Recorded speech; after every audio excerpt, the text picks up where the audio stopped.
Good morning. I'm going to try to film a little bit differently today. I don't know how it's going to work. I have something I'm holding on to. It's just like a little tripod. Anyways, it's about 27 above, so it's really very nice again. Just wearing like my boots, my gloves, and just like a sweatshirt and some sweatpants. I probably won't be out here more than 20 minutes or so. But anyways, I thought I would read, I wrote it on an index card because it's really good.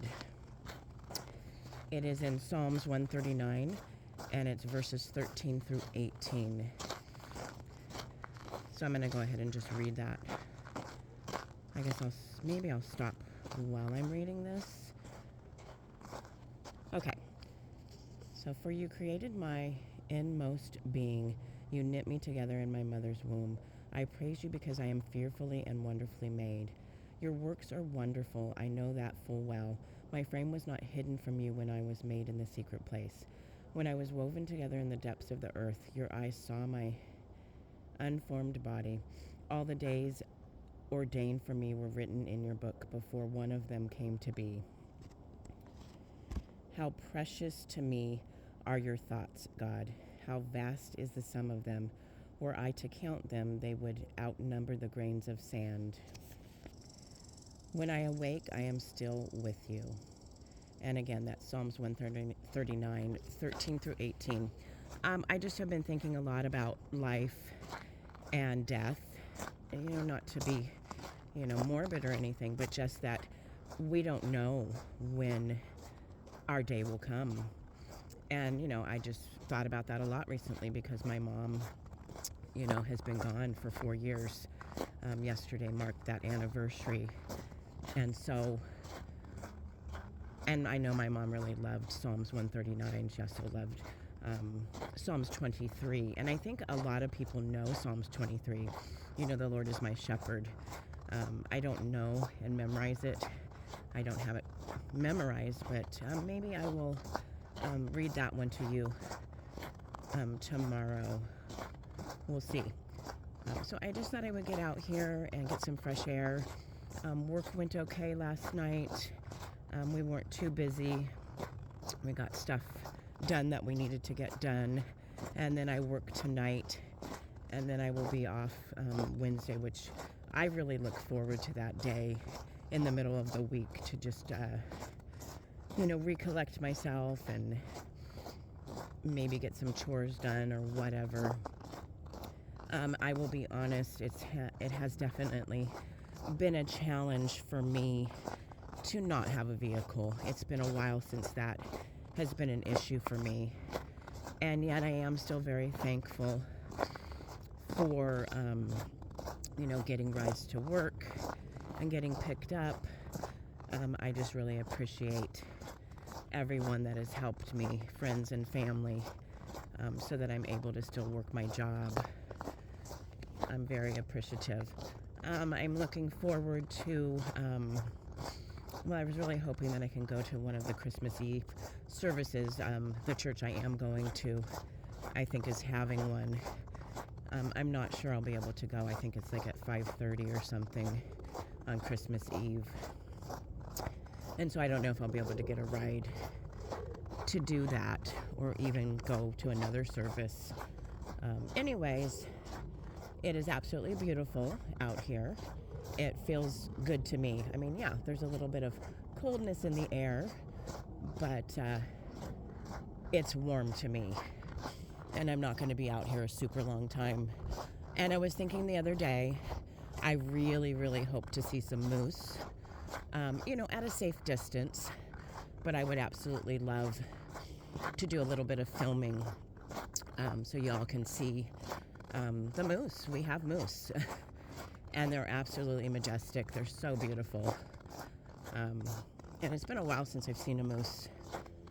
But, whenever you see them, it's so amazing, God's creations. And so today I got up a little bit later, kind of been doing that for the last few weeks, a little bit out of routine. But, I talked about that too, that mixing it up and doing things differently, maybe is just what you need. And so I kind of lost my train of thought. I was going to say something else, but I don't remember now. Maybe it'll come back to me. Oh, now I remember. So I decided to start reading in my Bible, starting at the very beginning at Genesis. I thought, well, I don't know where I want to read. I don't know where I want to start. And so I just decided that I would go ahead and start at the beginning. And, it never disappoints to read the Word of God and to start at the beginning of the Bible. I don't know if I've read every single thing out of the Bible, because I get sidetracked and I don't kind of follow a regiment. I kind of just, read this book and then read that book. And so, it probably has to do with my dyslexia and my ADD and stuff. But I'm just thankful that I am, working on getting to know God even more. And that He is big, He is vast. And I was listening to a podcast that a friend sent me, and basically the guy was saying, if you can fit God in what you think God is, then He's not big enough. Like, we can't figure out or wrap our minds around, just how big God is. And it's just like, wow, it's just crazy. And so I want to say a couple other things that I was thinking about. I was on the register a couple of times last night, and an older couple came up, and she was wanting to get some sweaters, like some dress things. And so I told her, oh, they're on sale, and you also have an extra 20% off. And she was pretty excited about that. And so I think it came out to less than, 35 or something. And then I said, I don't know how the conversation got to it, but it got to, the fact that I, was born in California. I was born in Los Angeles. And both of them were just like, oh, how's that? How was that? And I'm like, I don't know. I was a little girl. I didn't feel danger. I didn't feel scared, because you hear about Los Angeles and you watch the news and all that stuff. And you get this preconceived notion that something, is so bad. And I don't ever remember fearing, anything when I lived in California, when I lived in Los Angeles when I was a little girl. And I told the lady, and her husband was there too, and I said, you know what? I said, I look back and see that God always protected me, even when I wasn't choosing Him. I knew about the Lord when I was really little, and we went to church and things, and really felt that I was committing my life to Him probably when I was like 12.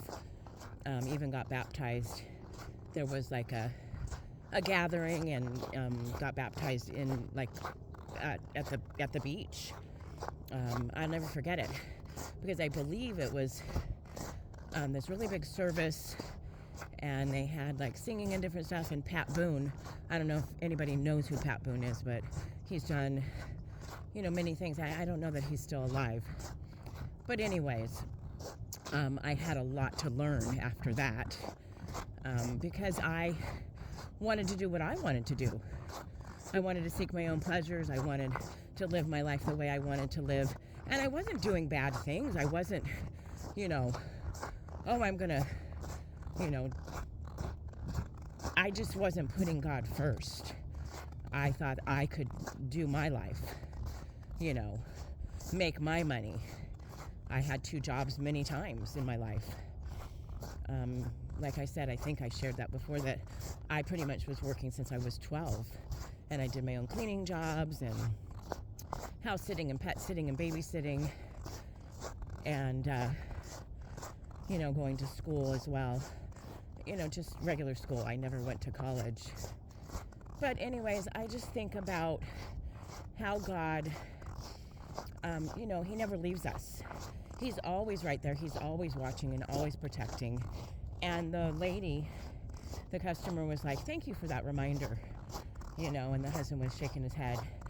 And, because I think a lot of people can fear things and not understand that unless you're there, you don't know. And I've had other people say they're going to go and do something out of, Alaska. And I'm like, oh, where are you going to go? And they're like, oh, San Diego. And I'm like, oh, yeah, I grew up in San Diego because we also lived there when I was a teenager and in my 20s, early 20s. And then I left, for other stuff, like early 90s, 94. And I said, oh, were you going to do something? Oh, no. They are scared and afraid that they will be hurt. They've watched the news. They've seen things that can happen. Oh, well, somebody got stabbed or this and that. And I'm thinking, if you have that kind of fear about your life and about what can happen, you're not going to go outside your door. If you have fears of and there's irrational fears, and I get that. We had a dog. Her name was Ruby, and she was terrified of balloons. We didn't know that until we brought balloons home for one of the boys for their birthday, and she was absolutely terrified. And now I couldn't ask her because she's a dog, but needless to say, we didn't have balloons around to cause her to, fear and be afraid. We had other dogs that were really afraid of the fireworks, and a lot of dogs, and I hear dogs barking, are afraid of that. But one of them would get up on the counter or go into the bathtub when the fireworks would go off during, Christmas time. We don't have a lot during July 4th because it's so light out. And so people more do it when it's darker, which would be, Christmas time and New Year's and stuff. And I know I've rabbit trailed a bit, but it was just things that came up as I was thinking and talking. But yeah, I'm just saying, when you have fear of the worldly stuff, and I'm not saying that doesn't mean, you shouldn't be careful, lock your doors. A lot of people here in Alaska don't lock their doors or their car doors. And, I guess I was raised to lock things. But I guess I don't lock my vehicle. It's not usable right now anyways. But I think there's a balance. I think that you have to definitely be careful. But you also have to be not afraid. I don't know if you're going to get this on film, but there's a guy running in shorts at 27 above with his dogs, which is just awesome to me. I love dogs. But this is Alaska. And when it's this warm, you will see people in their shorts, in their tennis shoes. So just cool to me. But anyways, I guess I'm distracted. I saw, the dogs, and so I apologize for rambling on.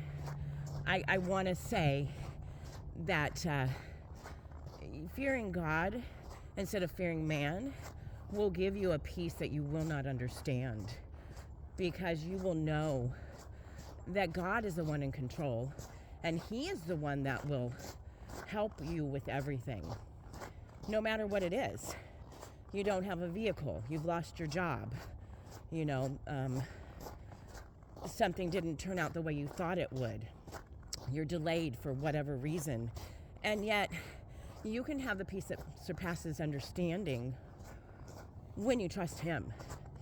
And so over these many years, I've been following the Lord for more than a minute.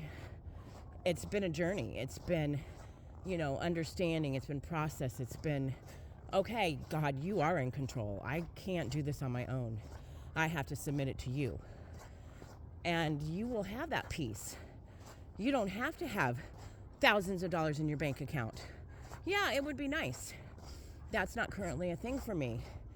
And yet I know I can trust Him to provide for me for my every need. I've not been without anything. I have a place to stay, and sleep in and cook and do all kinds of things. And I feel very blessed for all of that. And I'm just so thankful that God never leaves me. And I guess that's kind of what I was thinking about when I talked to that lady, was that he doesn't leave us. We are the ones that choose to leave him or, just leave him out of our life. He's just there waiting, for you to say a prayer to him, for you to talk to him, for you to tell him, I don't know how to do this certain situation. So I don't know if you can hear it, but there are dogs barking. So over a little bit further away, there's a place called Musher's Hall. So they do a lot of dog stuff. In fact, I might be able to film it sometime right out my window in my bedroom. On the weekends, a lot of times they'll have like races and stuff, and you'll see the mushers go by with their dogs. It's pretty cool. I really was hoping to get out this winter and do, see some of these different things and film some of it that maybe I could show you.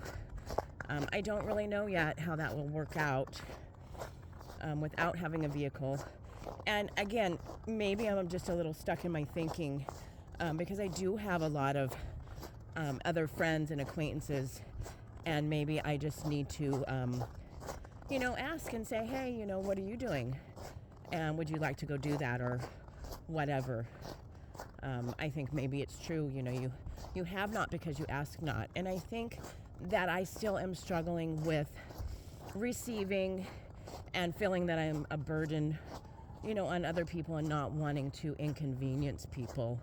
And I know that I don't inconvenience people, but it's something that I'm struggling with. I just don't want to burden other people. I know how hard it is to do life and get done what you need to get done. You're raising kids, you're doing your job, you're tired. It's winter, it gets darker, it gets colder. I just don't want to stack on people extra stuff. When people are going through stuff, and when you go through something really emotional, and if you're going through a breakup or you're going through a season where you just feel so many different emotions, it really can drain you, physically, mentally, spiritually, and emotionally. And you're just exhausted. It doesn't matter how much sleep you get. You just feel so drained. And so I really hope you have a good day. I don't know how this video turned out. I'll look at it first, but I probably will post it. I hope everybody has a wonderful day. Blessings. Okay. Bye.